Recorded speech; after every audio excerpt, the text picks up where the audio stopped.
आज मैं आपको सारंगपुर के बारे में बताने वाली हूँ। 176 साल पहले यह हनुमान जी महाराज की स्थापना सद्गुरु गोपालानंद स्वामी ने की थी। श्री स्वामीनारायण भगवान इस गांव में बहुत आया करते थे। यह गांव उस समय जीवा खाचर का था। उनके दो बेटे थे, वाघा खाचर और अमरा खाचर। फिर जीवा खाचर और उनके बेटे अमरा खाचर का स्वर्गवास हुआ। उनके जाने के बाद 3 साल में इस गांव में ज़्यादा दुकाळ पड़ा। किसी संत का गांव के लोगों से अपराध हो गया था। गुरु गोपालानंद स्वामी बोटाद में आए। वाघा खाचर भी बोटाद गए। बोटाद जाके स्वामी के पास बैठकर वे खूब रोए। गोपालानंद स्वामी ने जब उनसे पूछा क्या हुआ, तो उन्होंने कहा कि हम वर्षा के बिना रह सकते हैं, परंतु साधु के बिना नहीं रह सकते। उन्होंने गोपालानंद स्वामी को सारंगपुर आने की विनती की। एक काना नामक शिल्पी था जो बोटाद का था। 1904 में स्वामी, काना तथा अन्य भक्त सारंगपुर गए। स्वामी ने पूरे गांव की प्रदक्षिणा की। स्वामी ने एक पत्थर पर हाथ रखा और वाघा खाचर को कहा कि मैं यदि इसको हनुमान का रूप दे दूं और पूरी दुनिया इसको पूजने लगे तो। तब वाघा ने कहा, आप कृपा करें, पूरे गांव का अच्छा होगा। काना ने 20 फुट की हनुमान दादा की मूर्ति बनाई और उसको स्वयं स्वामी ने चित्रित किया। 5 से 5.5 महीने में यह मूर्ति तैयार हुई। स्वामी को खबर की गई। उस समय में स्वामी तथा 200 संत की मंडली सारंगपुर में गई।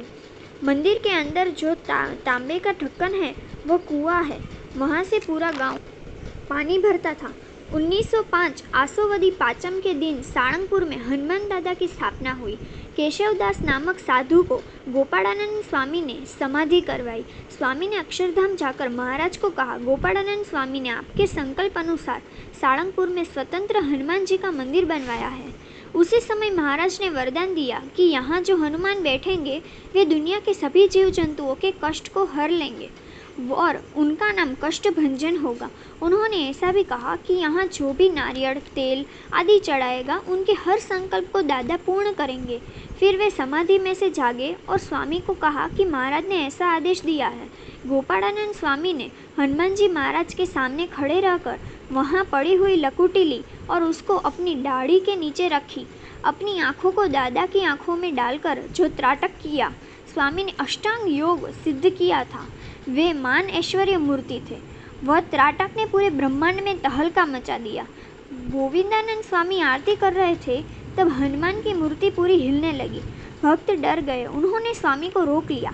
स्वामी ने संतों को कहा कि थोड़ी देर रुक गए होते तो मैं इस कलयुग में हनुमान दादा को बोलते करने वाला था। आज हजारों, लाखों नहीं पर करोड़ों लोग यहाँ दर्शन के लिए आते हैं। वाघा खाचर ने स्वामी से पूछा कि हम इनको भोग किसका धरेंगे। तब स्वामी ने कहा कि हमें सबको सुखी करना है, इसलिए इधर सुखड़ी का भोग लगेगा। यह मंदिर वड़ताल स्वामीनारायण संस्थान के अंदर में आता है। संप्रदाय की मुख्य गादी वड़ताल में है। पिछले 6 वर्ष से अथाणे वाले स्वामी का ग्रुप इस मंदिर को संभाल रहा है। यहाँ थाड़, आरती, शृंगार आदि सब यहाँ के संत करते हैं। दादा को कोई छू नहीं सकता स्नान किए बिना। यहाँ शनिवार के दिन और अमावस्या के दिन लाखों भक्त आते हैं। इतनी बड़ी जगह होने के बावजूद यहाँ भीड़ की वजह से जगह नहीं रहती। आप भी एक बार दादा के दर्शन करने अवश्य आएँ। ऐसे और इतिहास तथा रहस्य जानने के लिए चैनल को सब्सक्राइब करें और बेल आइकन दबाना ना भूलें।